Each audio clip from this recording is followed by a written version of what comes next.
All right, looks like we've got a quorum now of participants showing up, so let's get started. I'm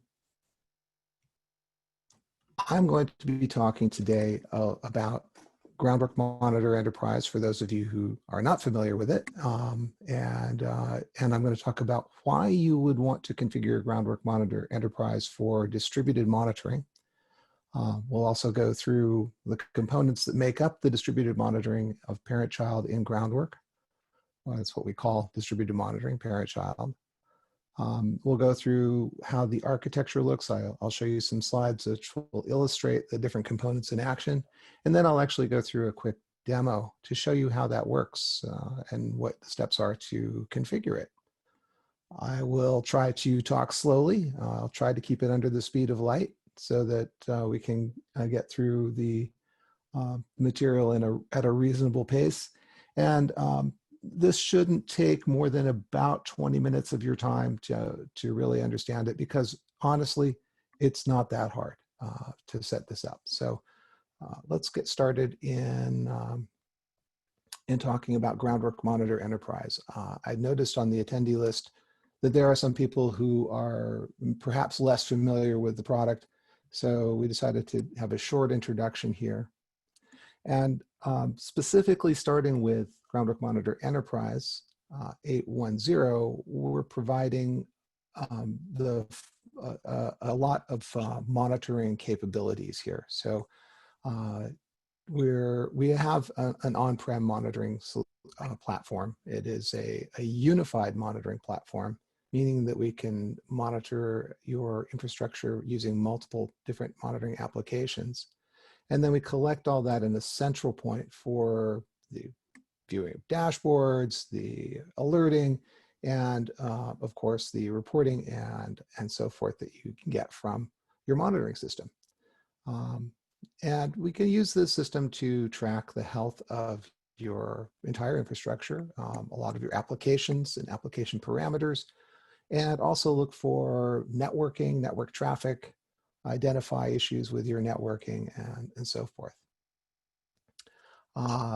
So in a nutshell, GroundWork Monitor Enterprise gives you the performance and availability data for everything in your infrastructure, in your cloud, hybrid cloud, and private cloud. So now that you know that we can monitor your stuff, why would you want to configure GroundWork Monitor as parent-child? Well, first of all, what is a child? What is a parent? We chose this terminology because it's the sort of the most friendly way to describe how we centralize monitoring data. So a parent collects information about the things that you're monitoring and presents it to you. You can use it as a standalone server and just do all the monitoring on one, or you can distribute it. And when you distribute it, you can give the role of polling or doing a lot of the sort of the grunt work of monitoring to a child. And that keeps your user interface a little snappier, your reports a little faster to generate on the main server, and also lets you, support more simultaneous user connections and make better use of your RAM and CPU on the parent for doing the things that you want to have respond quickly. Whereas maybe on the child, you have it dedicate those resources instead to actually gathering data and forwarding it on. So it's a way of scaling and offloading that central server. Some of our customers deploy child servers right next to the parent and right in the same spot and just do it that way. But there are other uses for child servers, and there's a new use for child servers, which I want to talk about here. So sometimes you'll deploy a child server in a separate network segment, right? You'll put it somewhere where you can't easily reach from the parent server or the parent server's network segment and do a bunch of local monitoring and then forward the results back. There are some advantages to doing that because you don't have to traverse, say, a WAN link from the parent server to get information back from a remote site. So you might decide to put the child in a remote site, do the monitoring, and then squirt all that data back in a more efficient way to the parent server. The other idea that is we see sometimes people use child servers for is to monitor um, a, a particular resource from another point of view. You know, just like you might ping your host from several different locations in the around the world, you might want to check your application availability using your remote locations, and a child server is a nice way to do that. So those are a couple sort of classic uses for child servers. You know, GroundWork is licensed by the total number of hosts, not by the number of servers you deploy. So it's actually cheap to deploy child servers as long as your parent server has enough licenses for all the hosts you want to monitor. It doesn't cost you anything more except the compute infrastructure, right? And finally, here there is one other use of child servers, and that is in GroundWork Monitor 810. We allow the locally independent monitoring management of that child server. In other words, you can devolve the administration of the monitoring, setting of thresholds, the setting up of monitoring on specific hosts to a separate administrator or several separate administrators on different child servers, and still get all that information at the parent. And that's what I'm going to show you in the demo in just a minute here. So hopefully that's all clear as bell. And we can go on to the components and talk about what's involved in setting up parent-child. I wanted to make sure that you understood this because there's some new information here for experienced GroundWork users. GroundWork Monitor has been around for a long time in several iterations. And this is really a new implementation for us for parent-child. It works a little differently. So if you're experienced, you'll get some new information here today. And the components that comprise parent-child in 810 are a little different than in previous versions. So Nagios is still involved. Nagios is, you know, open source monitoring platform, which we bundle, and probably one of the most widely used ones in the world still. There's also the GroundWork Monarch database, which is short for Monitor Architect, and that manages, among other things, the configuration of Nagios inside of GroundWork. And then there's a new component, which we call TCG, or the Transit Connection Generator. And this is actually the component that allows secure, fast, and robust communication between GroundWork servers.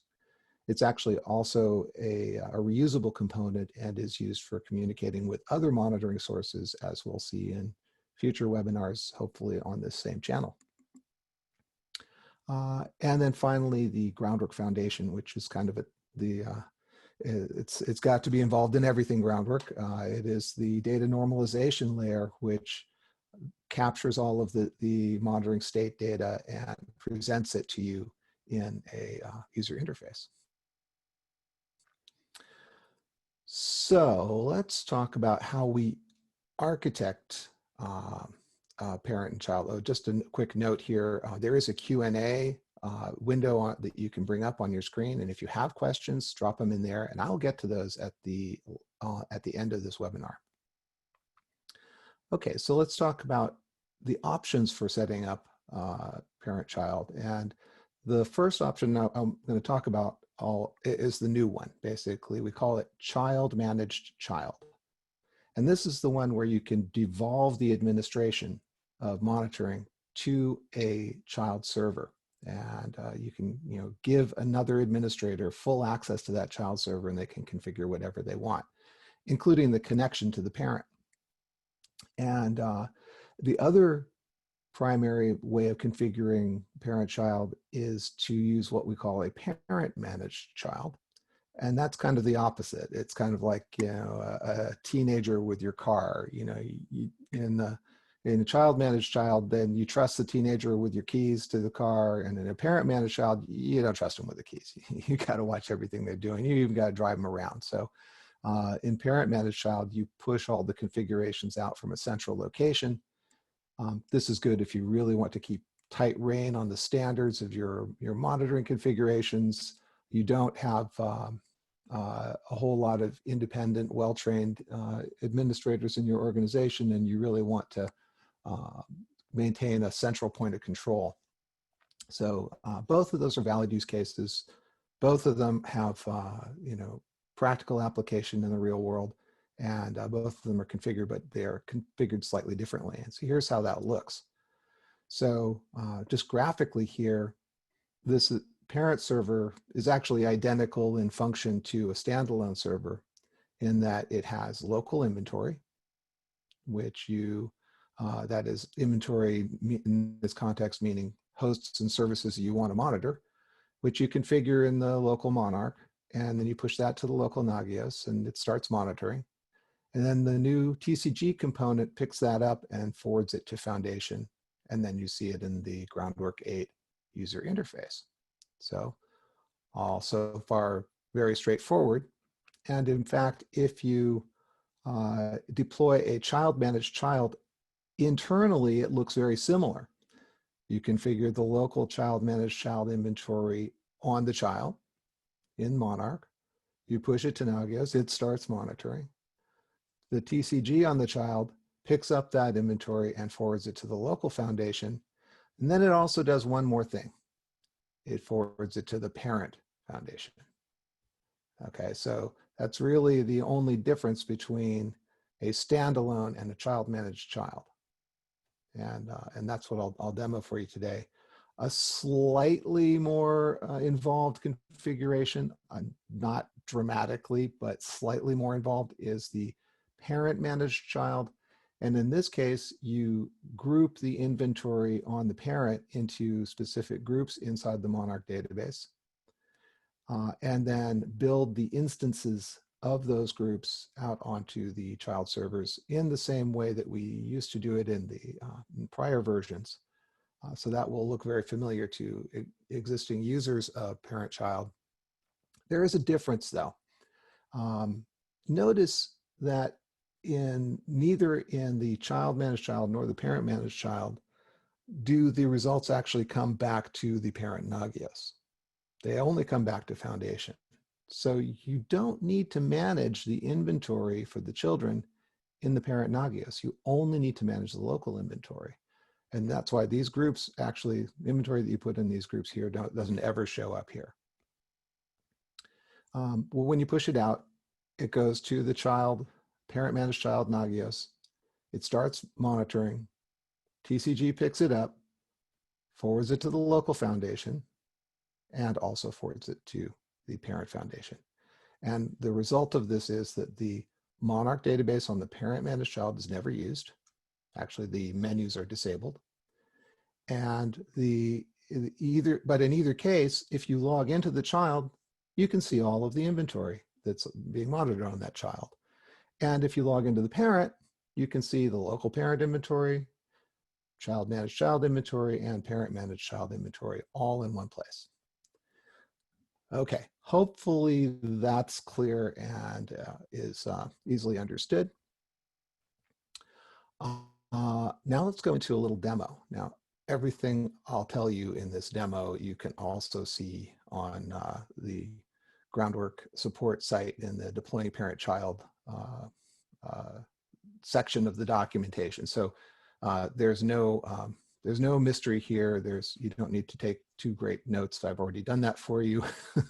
Yeah, our documentation people are all over this. So I'll just go through it in sort of the quick way that it really is fairly simple. All you really need to do is install the child server. And if you do a new install, it'll actually prompt you for that. Or you can change the gw8.env file and restart, and the same thing will happen. So you have full control over that. And then make sure you check that you have enough licenses on your parent server to handle the additional inventory that you'll be adding with the child. And then you add something called a credentialed user. This is a new idea. This is for the TCG component to be able to talk with a shared secret between the parent and the child. So you add the credentialed user to the parent and to the child, and then you set up the connection via connectors menu. So with the exception of the install, it's all done in the user interface. And let me just show you how this works. So I'm going to drop over to a terminal session where I've started the install of 810. Okay, so this is an active installation. I'm just going to hit next. It's going to ask me for what time zone to use. And then it's going to ask me for a host name. You know, I really don't care what it is, but I can put in my own host name for this server, and then I can go to next. And now it's going to ask me for the installation mode. And when I go to installation mode, I can hit parent managed child or child managed child, or I can hit parent. Now, if I hit child managed child and hit next, then I do have to tell it where the parent is. I have to give it the actual parent name. So I'll just give that my internal name here. And then I said, make sure I don't conflict with the Docker subnet with any production subnets, and I hit next, and then it goes and installs it. I'm not going to wait around for that. It only takes about a minute or so from this point, but I'm not going to wait around for that. I'm going to show you what that looks like on the command line of an installed child managed child server. It looks like this. I can edit that gw8.env file in the gw8 directory, and you'll notice there are directives down here, and those directives tell me what the installation mode is. In this case, child managed child, and here are my options above it in a comment. And then it also tells me what the parent is. Okay, so I set this one up exactly as I just showed you, albeit with a different GroundWork instance name. But I told it to be a child managed child with a parent instance name, and that's all that has to happen. So you can modify this file. If you do, you need to make sure you're consistent in your setup. If you do a parent managed child, you have to give it a child instance name as well. But once you do that, parent, child managed child, parent managed child, or standalone, and restart, it will then assume that role. And just so that you're not completely lost, I'll show you what it looks like on the parent.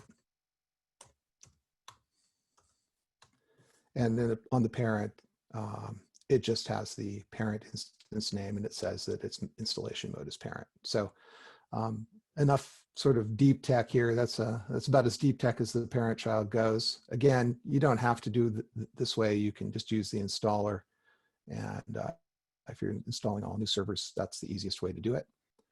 So let's go over and see what the remaining steps are. I'm on a parent here, so it says parent.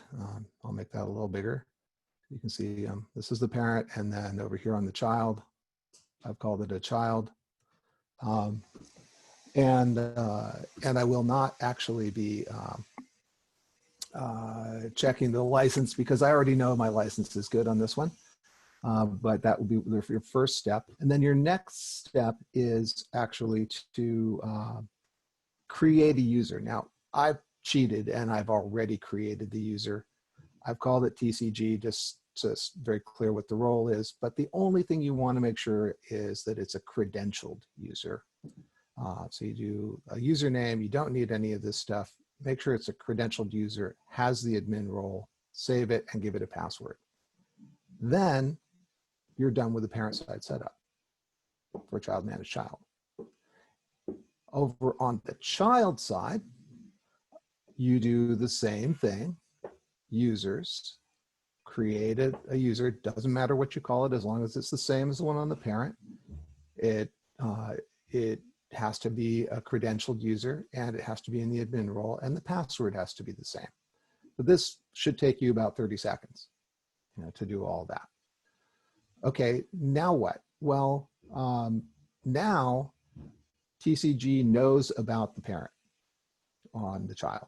And since it's the child managed child, right, I'm going to do the configuration of the connection between the child and the parent on the child. Now, what do I mean by that? Well, remember here, let me just jump back up one slide. Remember here, I said that the TCG component forwards to the local foundation, right? And it also forwards to the parent server foundation. So if it's forwarded to the local foundation, that means this connection already exists. Okay, so once that connection already exists, I then can go in and configure it. And this is what that looks like on the child again.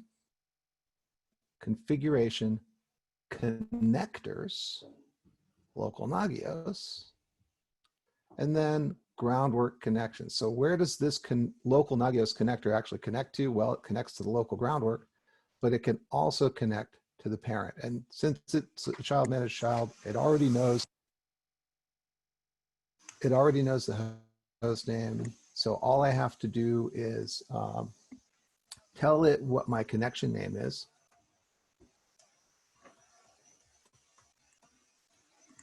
Sorry for the background noise. I think that should stop in just a minute. And then down here, notice there's some additional options for connecting here. And this is because GroundWork is a unified monitoring system, and you can actually merge the hosts that you monitor from different servers. And you can also pay attention to the ownership options so that you can control which of the various applications that are monitoring the hosts have the ability to delete that host, essentially. But the defaults are fine for connecting like this, and I'm just going to save that. There it is. I don't know if you noticed that, but this connector status briefly went blip and then turned green again, and that's what you want to see. And so now what's happening? Well, now whatever I'm monitoring on the child, I'm also monitoring on the parent. And what does that look like? Well, if I go to this dashboard, you can see I've got the default. This is the default stuff, but here I've added a host group with just a couple hosts. One is up, one's down, and they have their status. Well, over here on the parent side, so I'm now on the parent, boom, I've got that just a couple hosts. What is their status? Well, one's pending still. Well, why is that pending? Well, because it was just created, right? The connector just created the host group, just created the hosts, and in the time that it took me to explain it, it's already updated one, and it's probably already, yeah, I clicked on it and that got an update, and boom, it's already updated the other. So this will sync up really fast. We've tested this with even with fairly large infrastructures. It takes, the first time it takes a minute or two, but then all the caching and everything is filled up, and after that, all updates are really fast. So that is child managed child. That's really all there is to it. Just to go and summarize here, I set up that one thing, and that's basically it. You get distributed Nagios monitoring, optionally distributed administration of monitoring, easy setup, fast performance, and you've got the ability to do this with as many GroundWork servers as you want. So I see we have a couple of questions. I'm going to try to take those, but before we do that, I just want to say you're invited to download GroundWork Monitor Enterprise 810 at gws.com. Download, fill out a form. You will get a fully functional, nothing restricted license for using GroundWork 810. You can do that as many times as you want.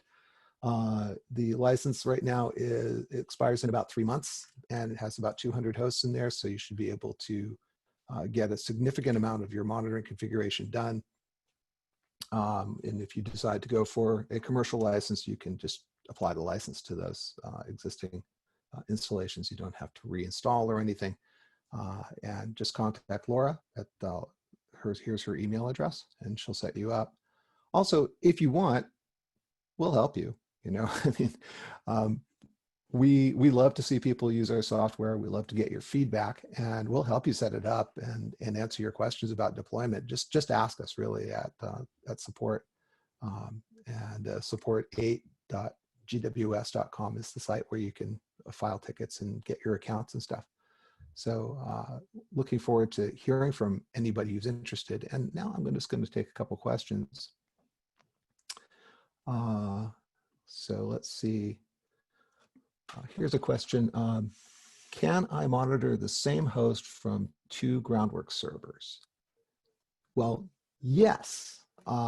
It is a unified monitoring system. Caveat: watch your naming.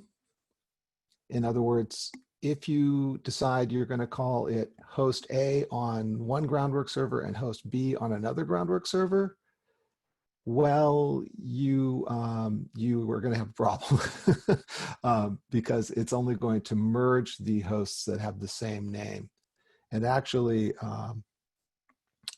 you can have, if you click the right button, you can have hosts that are capitalized or mixed case on one and lowercase on the other, and then that match will be case insensitive, but otherwise it's fully case sensitive. And by the way, we recommend always using the FQDN, even though it makes your host names a little bit longer. It just demystifies what host you're actually monitoring with what method. So yes, you can. And here's another question. Is there any way to tell which child server a host is monitored from on the parent? Well, yes, actually, and I can show you, since I have that set up right here. Let me just show you exactly how to do that. So back on the child, and it's different on parent managed child than child managed child. Okay, so let me show you what I have set up, which is child managed child. If I go back to the connections menu, and I go back to my GroundWork connection, there's something I didn't do, which is to add a prefix. And if I add a prefix, and prefixes should be selected carefully, like, child 1 underscore or something like that, or maybe dash if you want to keep, DNS compatible names here. But basically, any host that's monitored on this child is going to get this prefix. And if I save that and then go back to the parent, okay, it's going to take an update for this to happen, but you don't have to do anything else. It just takes a moment for this to happen, but eventually these will say child 1 test up, child 1 test down. And that's really all you got to do. So yes, you can keep track of which child server is providing monitoring for which hosts. That will, of course, break the previous questions response. So like, watch your naming, right? So you should not use a prefix if you want to merge those hosts. So hopefully those two go together. I see we're about out of time, so I will follow up with the remaining questions. I see there's a few other questions here. I'll follow up with the remaining questions directly with the responders in email. And I'm going to try to keep to my promise of making this about a half an hour's webinar, and I'll close it here. Thank you again all for coming, and thank you for your interest in GroundWork Monitor, and we really hope that you will download it, use it, let us know what you like and don't like about it, and hopefully that it helps you get your monitoring needs taken care of. All the best.